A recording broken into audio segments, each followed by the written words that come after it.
Well, welcome back to Florida, everyone. Hope you guys are all having the most wonderful days. My name is Leaf, and it's so great to welcome you guys back to ZooSarasota at the Palms. So, we have a bunch of new things in here, mostly in the forms of billboards. So I kind of went through the entire zoo and started to put down billboards all over the place, as well as some tiny details and some bigger things as we kind of make our way throughout the zoo. So in case if you guys are new here, please go check out the first video because it kind of covers what ZooSarasota is going to be going forward. Just ignore that. I will have actual ticket pricing and stuff up there once I do get the chance, but yeah, that's pretty much it. Welcome everyone. So a lot of this stuff will be inspired off of recent zoo trips I've had, both to Miami as well as the Bronx, specifically with these little posters over here. So the Bronx Zoo actually had these little posters all over the place reminding you that they do shoot a TV series called The Zoo at the Bronx. Please go watch it. It has Jim Brahini, so it's automatically incredible. But I really wanted to include something over here for ZooSarasota, so I kind of made this little kind of waiver or flyer over here that says, you know, if you want to be in the show, you'll be in the show, but if not, just speak to a staff member. They'll probably put like a little badge on you or something that says, you know what, I don't want to be filmed today, but I think we're going to film everything. So as we kind of make our way throughout here, we have a lot of stuff to check out that's going to be over in that section over there. But for the time being, I do want to continue over here just to show off what we did with the actual aviary itself. I didn't really continue too much about it, but there are some small stuff, like some very minor changes in here that I was able to accomplish, and we'll just show it off very quickly. It's just signage as well as some smaller things, so I did kind of make this little bit of a seating area. I can't remember if I showed that off in the last episode or not, but essentially they would just have a movie playing over there or something. I really don't know. But I started to work on the species list over here. So this is all custom using billboards. So you can see it's 2 billboards split in half, but they kind of continue on. It was a little bit of a pain to do it. You can kind of tell the issue kind of aroused itself right over here. That's definitely not the right word to use, but I don't care. So I kind of had it stop right in the middle of the sentence, so that kind of works. But if you guys want to read about what we have in here, you can. So obviously I have the Peroon shark, the Mekong giant catfish, and I will be including the Fly River turtle in here. I'm currently workshopping a mod. I haven't worked on it in a little bit, but it will be coming. I just got to do some extra rigging on it because it's not working out exactly how I want it to. And that's another thing that I do want to mention about this series is that if there's not a mod of it, I probably will be making a mod of it. Specifically, I'm waiting to hear back from Bongo Hardwood about his pelican base, or waiting to see if we can actually get pelicans in the game, first and foremost. But I will be using those guys in the actual big section over there, and I don't really want to do placeholder species in this zoo. If it is able to be modded in, I do want to mod it in. So that's kind of going to be like the way forward over here. So of course not much has changed over here. I did a little bit of light foliage planting, I assume, around the back side of this, just help to ground the build a little bit more. That is still one of my favorite areas in the zoo. It's so simple, but it's so effective. But yeah, I did a few kind of like light works around here. I apologize for getting so close to the mic. It just looks like I'm kind of quiet, so I'm just going to come up here nice and close. So we got started on our Mission Florida section, and if I kind of just show this off in the right light, or I guess in no light at all. Again, another custom billboard over here that I was able to make. Really fun with it. I'm just using Canva for it because it's so simple and so easy to do. But as you kind of work your way over here, you can see that there is a few small changes, specifically around this pathway over here. And if you follow my work on Bro Nation, or even follow me on Twitter, which is in my description down below, you might recognize some of this stuff. You could already see one of our residents over there. But this is our Mission Everglades, or Mission Florida, I think I called it.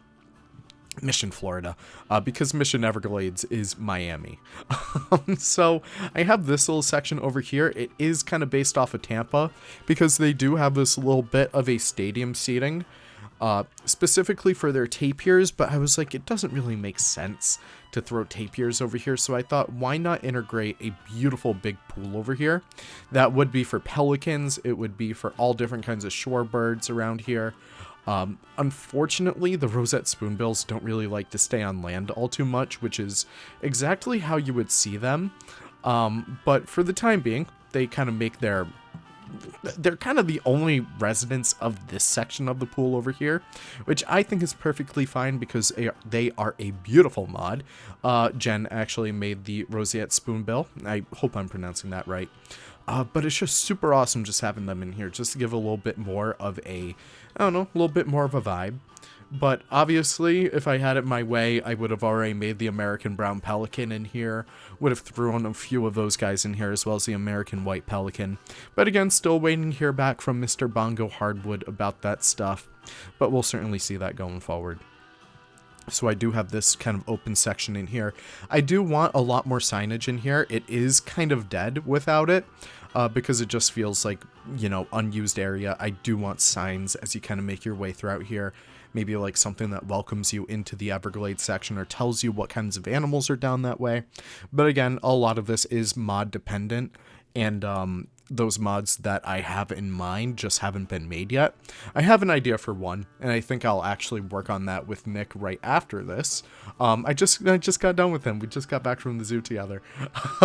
But I have a few ideas for some mods and expect them to be released as the series kind of goes on. Specifically with stuff like the General Zoo Pack, I'm helping Nick out with just to get that released and all ready for everyone soon, so keep that in mind.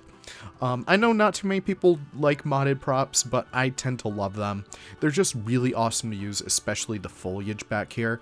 You can see I have a few modded foliage pieces just in this shot alone. I have those bangalow palms, I have the bird of paradises, and it's just the small stuff that really helps to bring the zoo together. That really wouldn't be able to be possible without mods. Even these tree bark panels or patches, whatever you want to call them, they are flexi color. I'm not sure if Nick updated that or not, but you may notice that you can change them out to be any color you really want. Specifically, if you want to have that kind of like play foam kind of style of like the play mats, that's perfect for that right there. But moving on from there, let's show off what we were actually working on. So nothing really too crazy in terms of animals. Obviously, we have the flamingos in here, which is very big. But I'm very inspired by both Tampa and Miami specifically from this, but more so along the lines of Miami for these little markers. So these are using some new stones that Nick has for the Aquaria pack. We'll be talking about that later, I'm sure, once I kind of do like a Hope Harbor update.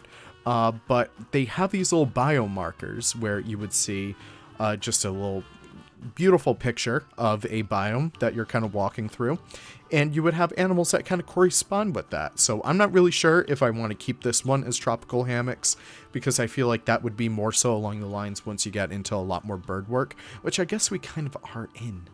I'm not really sure. I should really think about this before I actually start to continue it.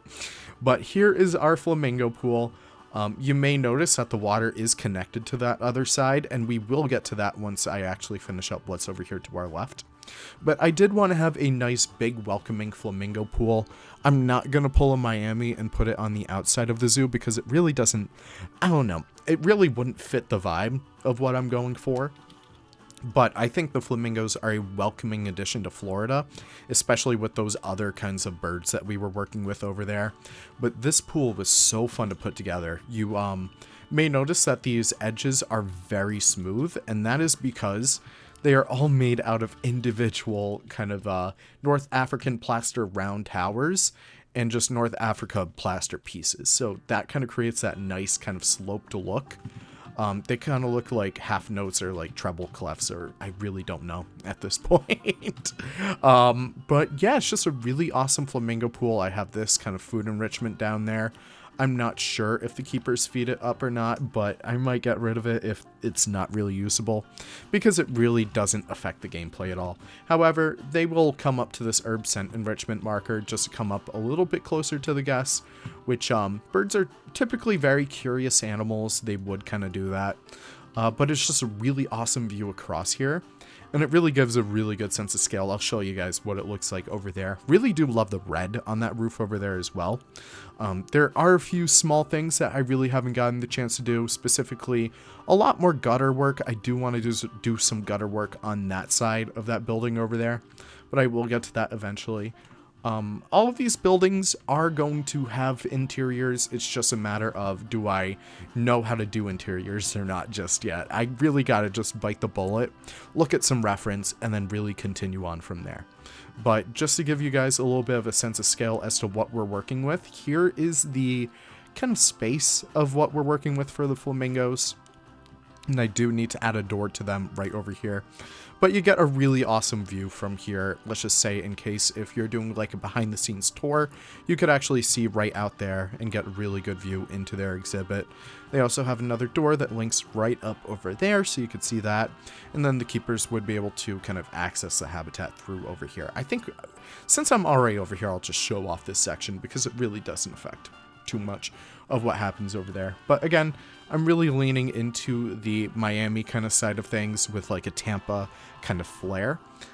So there is exposed chain link at these zoos, and that's something that you're going to get in any zoo, whether it's like, you know, the worst of the worst or the best of the best, like San Diego. You're going to have chain link wherever you go. So it's just important to know where to use it. Particularly, I use it over here, a little bit hidden by the rest of the foliage. Let's just say, for example, if I want like a little bit of a higher bush right there, which you probably would get, it just typically hides the chain mesh pretty well. So, I don't know, it doesn't really affect you all too much. So, I do have these little custom doors. Unfortunately, that gate right there is sticking through it a little bit. But if you pop over here, you could actually see that we do have a net that comes down. Now, this really wasn't anything that I saw in a real zoo. It's just something that I thought would be kind of cool. But ideally, you would control it through these panels over here. Let's just say you kind of pop that open and you're like, okay, I want the flamingos to have full roam all throughout that exhibit. You could just bring it down right over there and then they would be able to cross in there.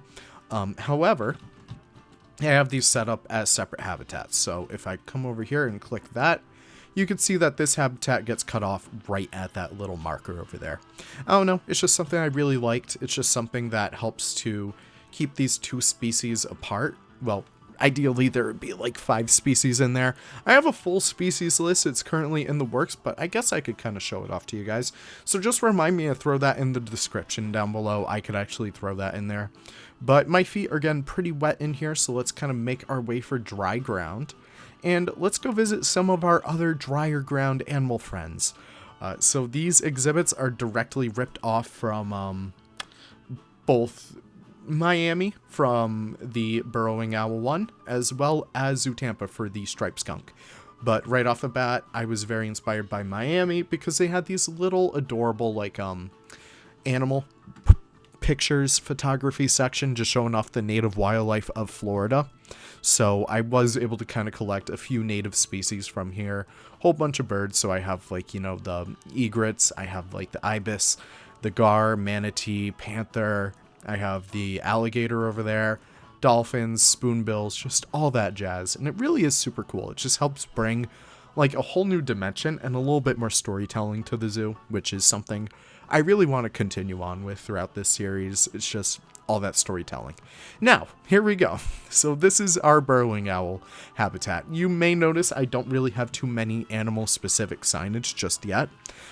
Usually I think I'm going to be doing build habitats first, and then in the next episode I'll probably do signage and then new habitat and then so on and so forth. Kind of like how we made signage for the Fly River turtle and gourami area, even though gouramis aren't in there yet. Now, these are all custom. These are the custom burrowing owls by me. Normally, I am very much a fan of props. However, there really aren't too many burrowing owl 3D models out there just for grabs. So I was kind of like, you know what? I'm just going to make these out of small pieces. So these are on the workshop in case if you want to use them. But yeah, that's really it. So we do have 2 different areas of viewing. We do have plexiglass, and then we do have mesh over here, just in case if you want like a better, clearer look into them. And yeah, that's really it. So I have a whole bunch of different things in here, and keep in mind, I will be throwing gopher tortoises in here once I am able to make a mod for them. Not really too confident in my tortoise skills just yet, but once I feel a lot more confident in reptiles, I'll probably end up making one. Or if it comes to be as a commission, that'll probably be an option too. But you can see they have a whole lot of different enrichment in here. They have a whole lot of different ways that they could perch around and how they could hide, like kind of hide around and stuff like that. A little bunch of burrows and stuff that they typically tend to use in zoos and stuff. So I think that's pretty cute right there. But yeah, just a really awesome tiny little nook and cranny that I enjoy making. So it's just really cool to see that stuff. But moving on over here, this is starting to be where it starts to get a little bit more fun. We're finally throwing in mammals. So we have the striped skunk exhibit. As you guys probably know, striped skunks are common. No, I wouldn't say common, but they're found in Florida. And I really wanted to give these guys a little bit more of a unique habitat. So I channeled my inner Caesar Creates, really, really exceptional builder. Please go check out his stuff because his stuff is just super inspiring, especially for this habitat alone. I hope you guys can kind of see where I drew a little bit of inspiration from his kind of style of builds. But we're going to pop in the habitat over here just to get a little bit of a closer look. So the skunks, they're relatively common in Florida zoos. They're really just really cool creatures to begin with. I actually saw some today, but yeah, I just really do love Florida zoos, and I feel like this is where I'm gonna really show off why I fall in love with Florida zoos.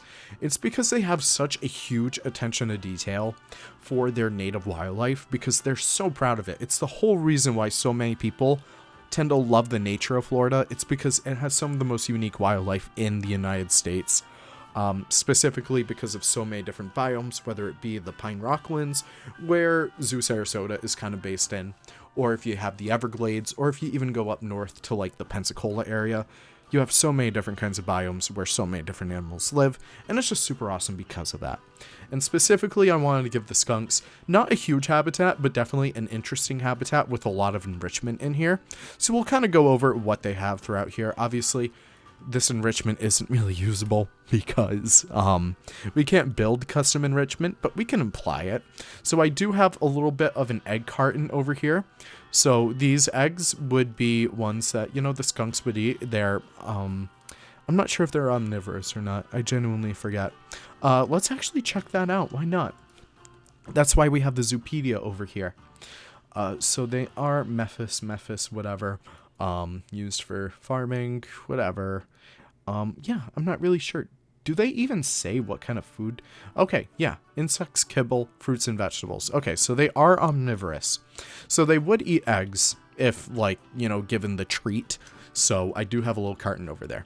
Perfect. We confirmed it. Great job, guys. So I do have a little bit of a kind of turned over flower pot for them to kind of root around and dig in. And I also have this little thing over here. So I looked up skunk enrichment, and it looked like there was like this teeter-totter kind of item that they would use. And it's super simple. I just have the gutters in here. So I have the conservation gutters. I have this hinge piece, and I also have these planks over here. I could make this on the workshop if you guys are interested. The only issue is that I used a dark Australia plank from the Outback pack, but I could easily swap that out. You guys just let me know in the comments down below if you would actually want that. Custom wood panels as well.